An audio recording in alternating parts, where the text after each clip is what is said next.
Hey guys, just wanted to kind of come back in with some final thoughts, now that it's been a good day, a couple of days since the not guilty verdict for Karen Reed.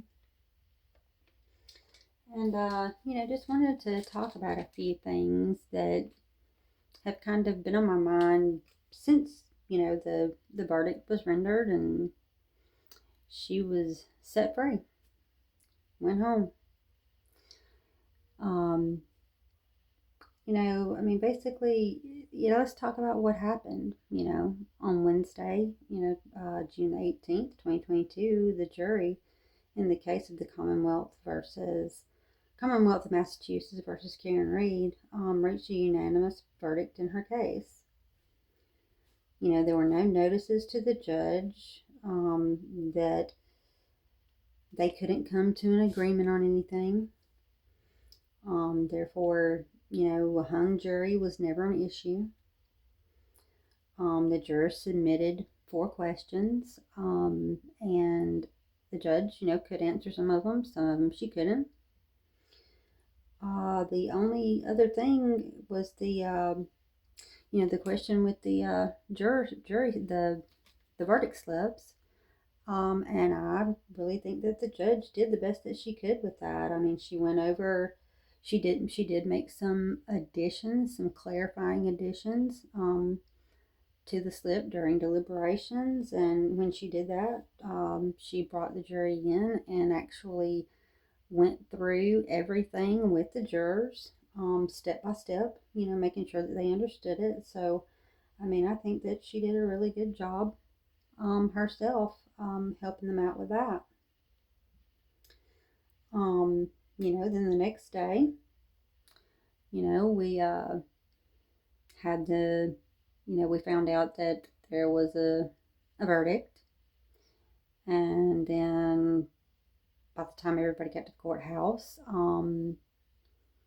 apparently the jury had let the judge's officers know that they had kind of, I don't know if they had run into a problem or if, someone just, wanted to take another few minutes to make sure that they, voted the way that they wanted to. But about 20 minutes later, though, and again, the judge ordered them to, put those signed verdict slips into a envelope, and they were transferred to the judge, and she held on to them for safekeeping on the record.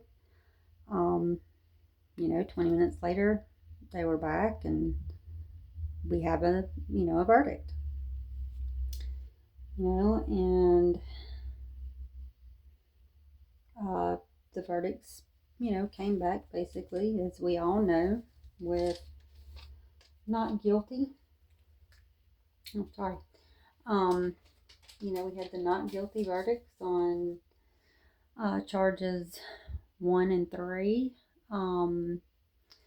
Not guilty on 2, but guilty of a lesser charge of the OUI, or in some places it's, DUI. And that was that. But, unfortunately, as with this case, it's just, there's so much hate. And, basically, firstly, what I kind of wanted to talk about, was the jury. We've had a couple of jurors that have come forward and talk. And the ones that I've seen, all of them have clearly stated that they didn't give a flip about what was going on outside the courtroom, what supporters were there for which side. It did not matter to them. They did not care. All they cared about was the testimony that they were listening to and the evidence that they were shown. And but literally as soon as the not guilty verdict came out, immediately you have people that are attacking the jury. Oh, this has got to be a dirty jury somehow. Okay, well, there are 12 people. Um, 12 people. So how do you get an entire? I mean, this was a unanimous verdict. So, oh well, the defense must have gotten into them. Must have gotten to them somehow. Okay, well, I can see maybe if that were to happen, which it didn't. Okay, that's you get to one person. You can't contaminate all 12. I'm sorry, you just can't contaminate all 12. And also, I mean, think about the fact that, oh, well, we didn't have good jurors. All of these jurors must have been Karen Reed supporters. Well, think about this.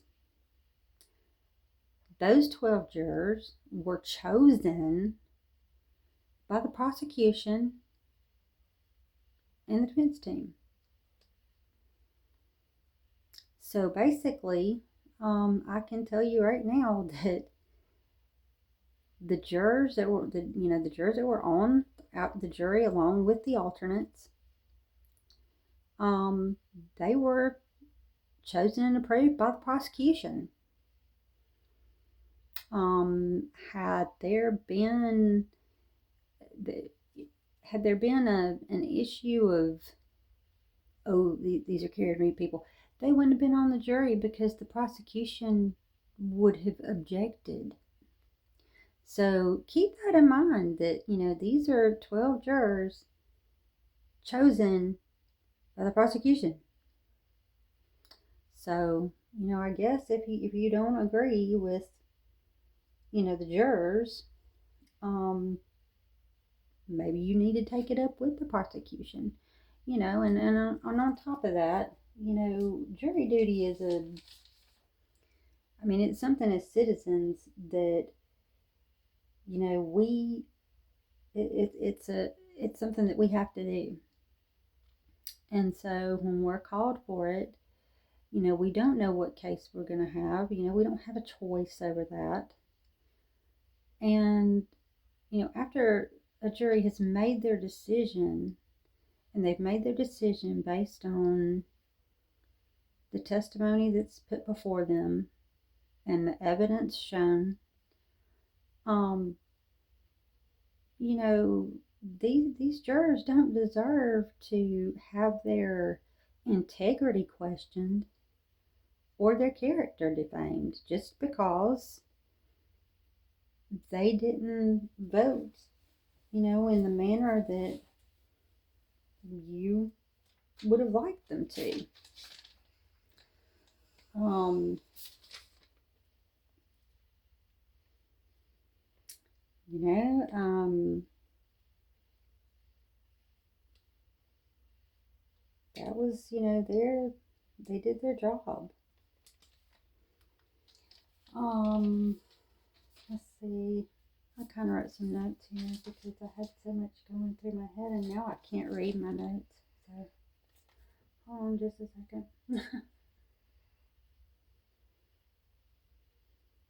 Okay. The next thing that I kind of wanted to hit on is, respect for the families.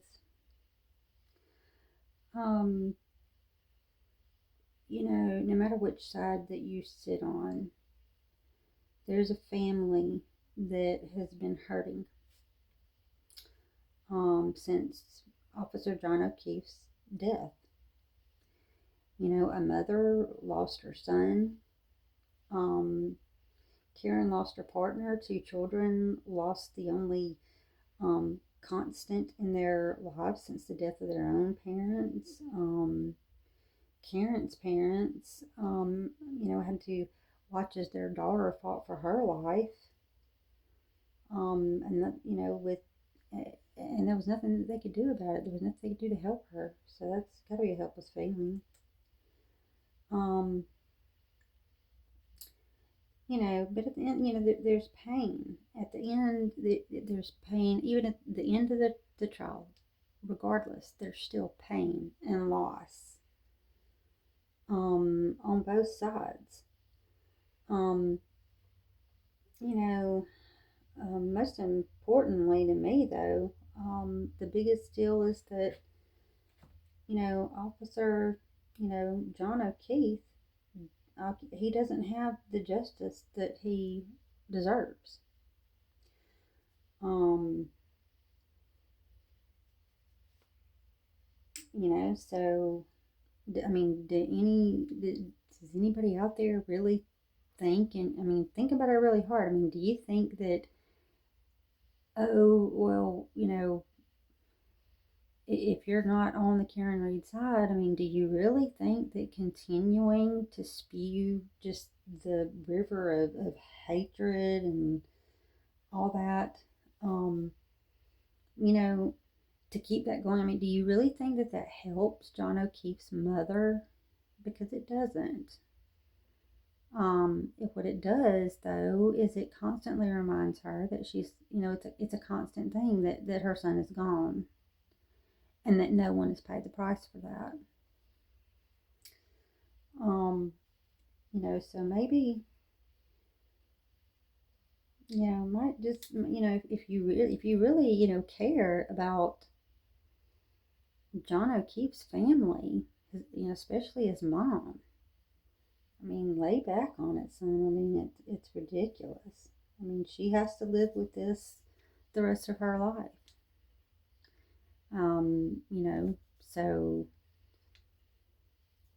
let's just kind of, sit back on it. Let's let it be silent. Let's let her have some silence, because she hasn't had any silence since he died, because this has all been going on since that time.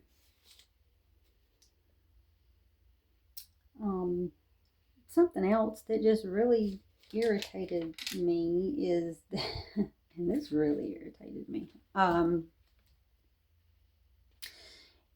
really think that, of course, after the hearing was over, and John O'Keefe's family, I think that they went out the back, and of course, Karen and her team came out the front, and she made a little speech there. I really believe that the first, people that should have been able to make a statement on the behalf of, on John O'Keefe's family should have been exactly that, either his mother or his family. But that's not what happened either.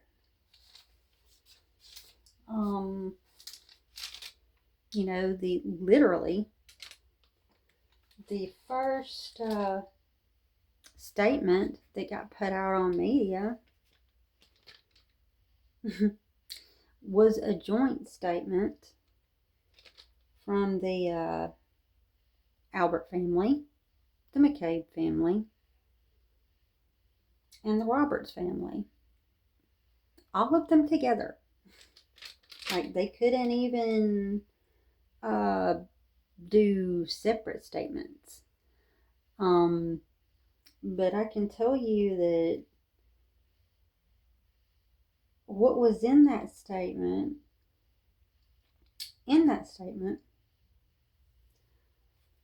John's name was literally only mentioned one time. One time in that statement did they say John. The O'Keefe family was mentioned 2 times.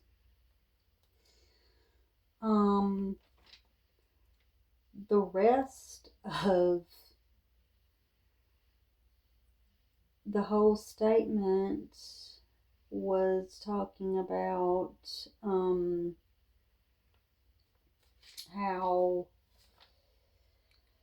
basically it's a miscarriage of justice, and how Karen Read's defense team clearly and the media were putting forth conspiracy theories and falsehoods and blah blah blah. Um, and then ending their statement with, it was a devastating miscarriage of justice. Wow. Like I said, I mean, like, why did all three of those families make a joint statement?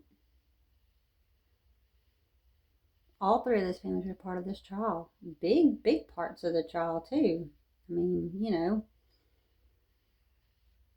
it was the Alberts' house at 34 Fairview. Who was at that house that night? Oh, Jim McCabe and her husband. Along with all the rest of the children, because it was Brian Jr.'s birthday, and, who went where afterwards, and blah, blah, blah, But yeah, I mean, they're all there, except for Carrie, And that's, let's talk about Carrie, I mean, Miss Carrie, hell, she perjured herself on the stand. Actually, in this trial, admitted that she lied. And that she lied because Jim McCabe told her to. Okay, but again, it's like almost like these people are pissed off because they weren't smart enough to put together a plan and carry out that plan to put all of this on Karen Reed. And they're mad about it. And so they made sure that they put out their first statement. They want to be the people to make the first statement after the not guilty, not guilty, not guilty. I mean, talked about how the prosecution was infected with lies. Oh, well, yeah, you're right.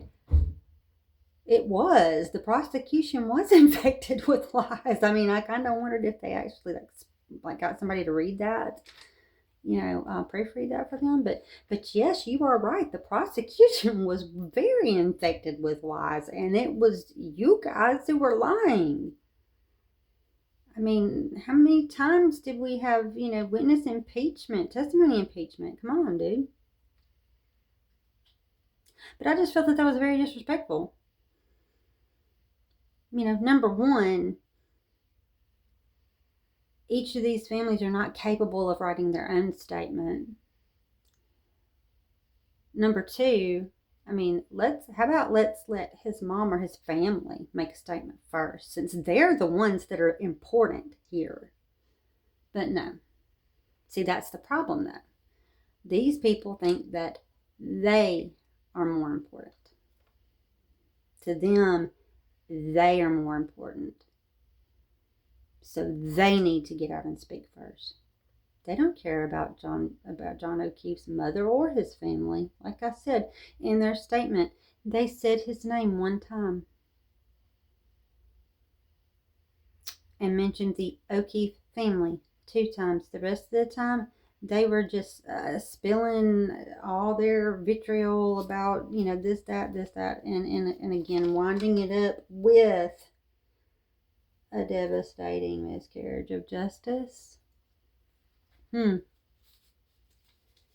devastating miscarriage of justice, huh? Okay. You're right, it was. What was a devastating miscarriage of justice is that you guys were not sitting at that defense table. And I honestly, I hope that one day you are. I really, really do. Come on. Y'all couldn't get it together? I mean, yeah, you know what? You actually need to be making an apology to Miss O'Keefe because apparently, y'all wrote some checks that your butts couldn't cash. Why could your butts not cash them? Because they weren't true. They weren't true. And it's sick. It really is. I mean, the fact that you have a police officer, no matter what happened before he was found. Let's just skip over what happened to him. When he was found that morning, I'm sorry, but you're never going to make me believe that no one in that home heard the ambulances, the cop cars, the screaming women. I mean, because there were those women were acting like lunatics in that front yard, with good reason. But then, not even a light comes on. A first responder lives in the house. No, he doesn't know. Oh, I slept through the whole thing. Really? You did? That is horse crap, and you know it. I mean, on top of the fact of, okay, you got Jim McCabe rolling up on a dead man in her sister's front yard, and she's not worried at all about her sister. If I rode up on, well, my sister's already passed away, so let's just say that if I rode up on a good friend of mine, if I came up to her home and there was a dead man laying in her front yard, one of the first things that I would be doing is getting in that house and checking on my friend. Why? Because there's a dead man in her front yard. That's why. But no, Jim McCabe didn't, because she knew everybody was fine in there. Come on. I mean, it's like the stupidity it's almost comical. It's hilarious. I mean, you sit back and you watch it, and these people are actually thinking that they are doing the job. I mean, we're talking about, they believe that they're the Sopranos. Yeah, but unfortunately, sorry, soccer mom. You didn't think about, phone records and deleting searches, and, when you had a dirty cop come over there and place, and busted the entire casing out of her tail light, and then bring pieces over there, and we're picking them up, and heck, we don't, what you didn't have any kind of chain of command, because nothing was ever signed. We don't know who picked up when what. We got somebody who said they did. Okay. I mean, but this is what I'm saying. It's like, all of you people are out there and y'all are just mad as hell because, I mean, she was found not guilty. Did you watch the trial? Or did you just, only ingest bits and pieces that you wanted to? I mean, I know people that completely thought she was guilty. But after watching the trial, had completely changed their minds. They were like, no, there's no way that she did this, and why isn't this person, and this person locked up? What's going on here? What is going on up here in this place? And these are all police officers, ATF agents. Oh, and I forgot, because see, I can actually say it now. The FBI. Yeah, I'd like to know about that investigation. And I'm going to keep a little, star in my pocket of hope that whatever was uncovered in that investigation, now that this is done, will come out. And that John O'Keefe will get the justice that he needs. And his family will finally actually find out what really happened to him.